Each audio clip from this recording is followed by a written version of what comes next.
বৃহস্পতিবার চণ্ডীগড় বিমানবন্দরে নামতেই অনভিপ্রেত ঘটনার শিকার কঙ্গনা রানাউত। মান্ডির ভাবী সাংসদকে সপাটে চড় মারার অভিযোগ উঠল এক মহিলা জওয়ানের বিরুদ্ধে। কিন্তু কেন আচমকাই কুইন আক্রমণের শিকার হলেন? জানা গিয়েছে 2021 সালে মাসখানেক ধরে জারি থাকা দিল্লির রাজপথে পাঞ্জাবের কৃষক আন্দোলনের বিরোধিতা করে পরপর আক্রমণাত্মক টুইট করেছিলেন কঙ্গনা রানাউত, যার জেরে আইনি বিপাকেও পড়তে হয়েছিল তাকে। এবার চণ্ডীগড়ের বিমানবন্দরে তারই মাসুল গুনতে হলো কুইনকে।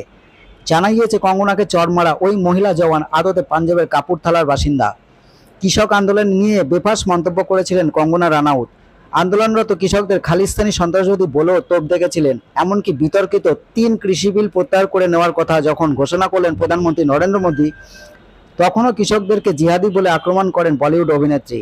আর সেই প্রেক্ষিতেই কঙ্গনার বিরুদ্ধে বেজায় চড়েছিলেন শিখ সম্প্রদায়ের একাংশ, যার জেরে অভিনেত্রীর বিরুদ্ধে দায়ের হয়েছিল এফআইআর।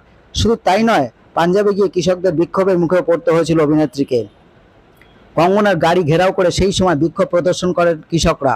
এবার সেই রাগের বশেই কঙ্গনাকে সপাটে চড় মারলেন এক মহিলা সিআইএসএফ জওয়ান।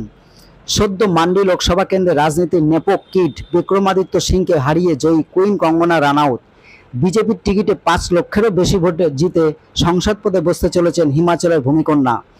রাজনীতির ময়দানে পা দিয়ে বিরোধী শিবিরকে যে একেবারে ধরাশায়ী করে দিয়েছেন মণিকর্ণিকা।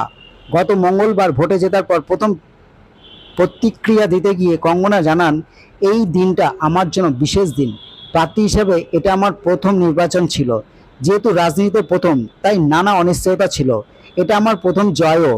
আমি ধন্যবাদ জানাতে চাই আমার দলীয় কর্মীদের, নেতা জয়রাম ঠাকুরজিকে, যিনি প্রথম থেকে আমার পাশে ছিলেন। আমাদের সব বিধায়কদেরকে ধন্যবাদ জানাই। তবে মাথা নত করে ধন্যবাদ জানাই মান্ডির সমস্ত মানুষকে। মান্ডি কন্যা, মান্ডির বোন কঙ্গনাকে এত ভালোবাসা দিয়েছে।